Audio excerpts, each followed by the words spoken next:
What's up, y'all? So I got a request to do a video on what to do with your money, right? Because when you become an entrepreneur and you start to make money, like when you first start off, the answer is obvious, right? You just put your money back into your business for the most part, and you really don't have any money. You know what I mean? When you first start a business, especially if that's your only source of income, you quit your job and all of that, you really don't got no money. But as you start to grow your business, you get a few years under your belt, you start having some extra funds. Now you get to a point where it's like, okay, well, what exactly do I do with my money? Like, what is the best decision for me to do, with my money? How do I handle it? Where do I put it? Like, how do we go this thing? And so I'm gonna give you a few answers because it could go a few different ways. But my first answer is this: one, only invest in things that you know, all right, that you really know and understand. Don't invest in things that like you're speculating, and if you do, only put enough that you can afford to lose, right? So never put like, for example, you heard Bitcoin was about to go crazy, hit 1 million tomorrow morning, and you like, I'm about to throw everything I got into Bitcoin. Like, don't do that. All right. Don't go to some type of altcoin you heard about because somebody told you that it's gonna make all this money. Don't do that. But the number one thing I always say is put it back into your business. Why? It's because that's the one thing that you can control the most.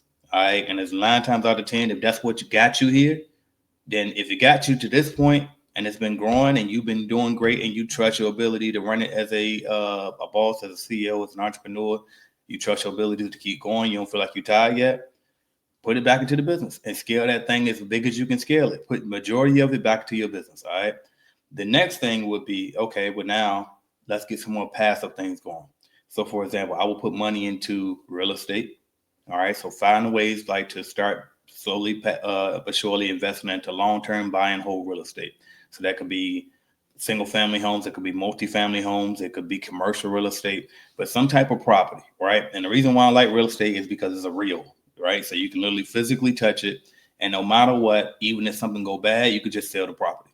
You know what I mean? So it's almost like putting your money inside a jar, like a glass jar that you can't open unless it's for emergency purposes only. Now the bad part about real estate though is that it's not liquid. So yes, you could sell, and it's basically a holding a value of your money. So you're exchanging cash, liquid asset for a hard asset.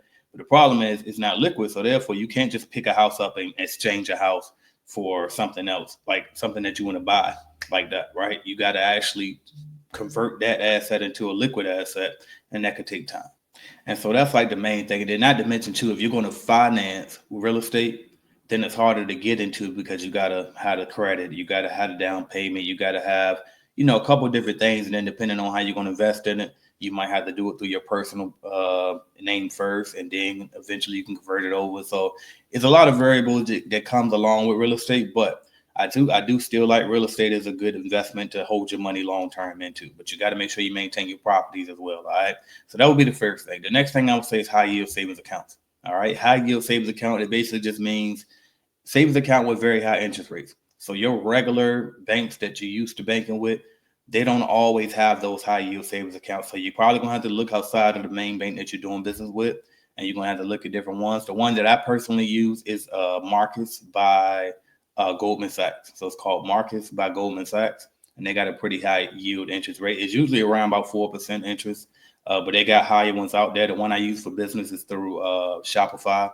I use Shopify to do business with regularly, so they also got bank accounts through Shopify. I believe the actual bank that they go through is called what is it, like Evolve Banking Trust, but it's Shopify, and they kind of like white labeling it, so to speak. But they got pretty high interest rates as well for your business bank accounts too. So, but that would be the second thing, is high yield interest rates. You really can't go wrong with that for the most part. Then you also got ETF, so exchange traded funds. Basically, look at the ETF as simply like this: it's investing in stocks, but you're getting other people who smarter than you in stocks to do it for you. So exchange traded funds are going to be like, you take these companies, like, excuse me, yeah, they take a bunch of companies. You got a bunch of, basically, you got a bunch of investors that come together. They pick the top performing companies, put them all in a big bunch, and then you just can invest in that one stock as a big bunch of those good performing companies. And then anytime a company isn't doing well, they pull it out of that fund. So you don't even really have to worry about keeping up with if you're in the right companies or if you did the right research.